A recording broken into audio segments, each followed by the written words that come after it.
Hey, Christine here. Sorry I look really rough and I sound rough too. I've got a nice head cold. Um, it started out with a sore throat and I'm pretty miserable. I just got back from uh, grocery shopping and looking for wire for my wedding crown and I just in a contemplative mood. There was a time that I was homeless, luckily only for a month, but it tends to put things into perspective. And even though this past month I had issues with my rent because my hours had been cut back so far on my job, and my student loan payments have increased instead. To the point of I don't know how I'm going to afford it, but still hanging in there and just keep picking up where I can and everything. But today just made me think about how lucky I've been for the opportunities that I did have while I was homeless. Fortunately, even though I was living out of my truck and or staying at a friend's, once in a while staying at my parents', I had to shower at work, I still had a job. And today, on my way to the store, I went and was coming off of this freeway, and there's a ramp and waiting for the turn signal. And here comes this Native American guy, older, looked pretty rough, still very handsome man despite everything, I think. And he had his backpack and looked like he'd been walking a ways. And it kind of bothered me because I only had just a small amount of change in my pocket, probably not even $1. And so I gave that to him. And it wasn't enough. It felt like it wasn't enough. It bothers me when I see people go hungry because when I was little, my father had left and we were going hungry. So I know what that's like. And yeah, I know there are some people who are professional panhandlers. A little harder to do in Minnesota unless they're traveling back and forth because the winters are nastier than all get out. And last month was another guy who wasn't homeless but wasn't making ends meet enough for him and his 2 kids that he was having trouble making rent. So he was on the street corner. And I wasn't able to do much for him either. They always seem to show up at the wrong times when I don't have either food or something else with me, that I can give. Person in front of me handed him a single cigarette. And it's like, that's not really helping. Mind you, coming with less than $1 worth in change, I don't even know how much that is helping. A lot of homeless people have things happen that just set them down on their luck. I've run into many times where there were veterans that had mental health issues. One time I went and ran to the store, got a bag of food and brought it back to the guy because I knew he was going to be standing at this one corner for a while, and he was crying. And we have such an anger towards the poor in this country, in the United States, and it's fueled by the GOP. And it's really sad because you never freaking know when it's going to be you standing on that damn street corner. Or when it's going to be you depending on assistance. And the ways the hoops they make you go through to get assistance in this country. It's just unbelievable.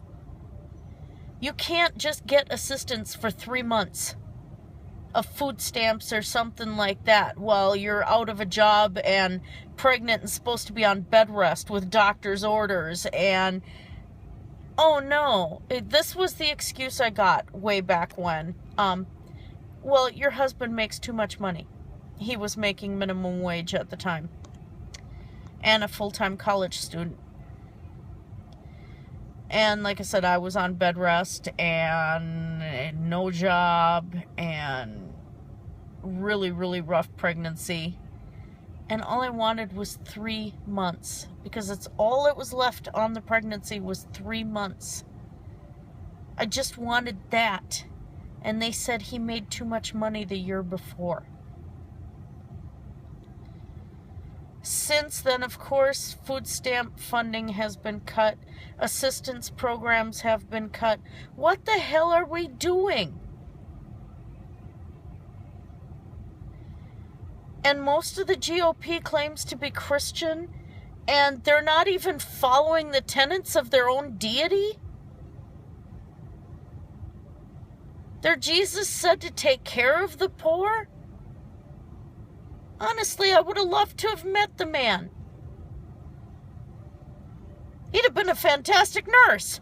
I mean, you know, outside of the mythology around him that he was doing these miracles and stuff like that, I bet he was a pretty decent, nice human being. And that's the thing, being a decent human being.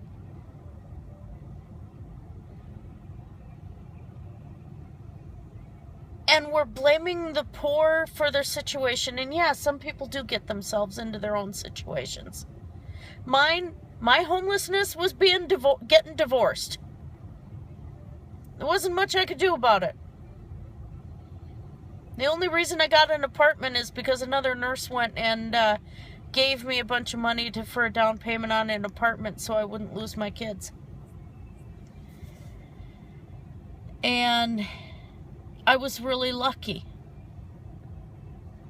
because I would have lost my kids.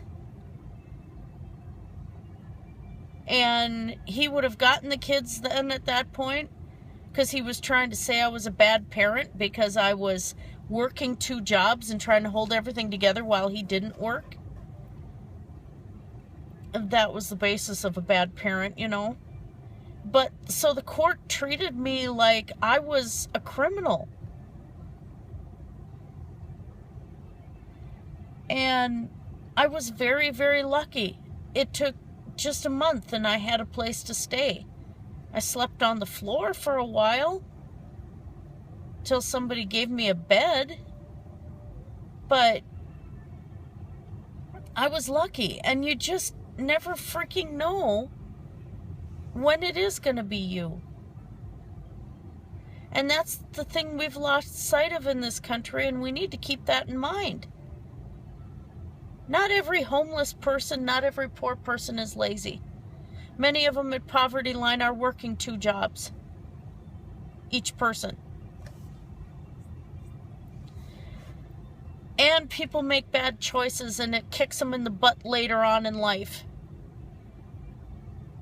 And yeah, the bad choices were their fault, but can you continually blame them for the rest of their lives? Even with drug use? Do you know what drugs do to the brain? After a while, the person can't think like a normal human being. I've run into some with extremely high degrees, doctorates, who had the mentality of a 15-year-old after years and years of drug use. And it couldn't be helped anymore. You can't fix that. So what, are we supposed to continually blame the person? Or maybe we try to set things up to help them get out of that situation, get off the drugs, and boost them up on their feet for a little bit until there's a way they can. And if they can't, we still try and take care of them to a certain extent, at least a roof over their heads. What's wrong with us? And I think from now on, I'm going to try and make sure I have more than $1 worth of change in my pocket. Maybe some canned goods that are easy open and some plastic spoons and crap in my car because I have a full kit with an ambu bag and gloves and blood pressure cuff, and I can revive a person, but I can't feed a person. And that's just not right. So I'm going to be doing that, because you just never know. And you never know whose life you're going to touch. And right now, I can't stop thinking about that Native guy today. I don't know why. I don't know what it was about him. So I'm sorry this ended on such a sad note, but take these words to heart, you guys, and please stop blaming the poor. The problem's not with the poor. The problem is with our government. So that's all. Blessed be everybody.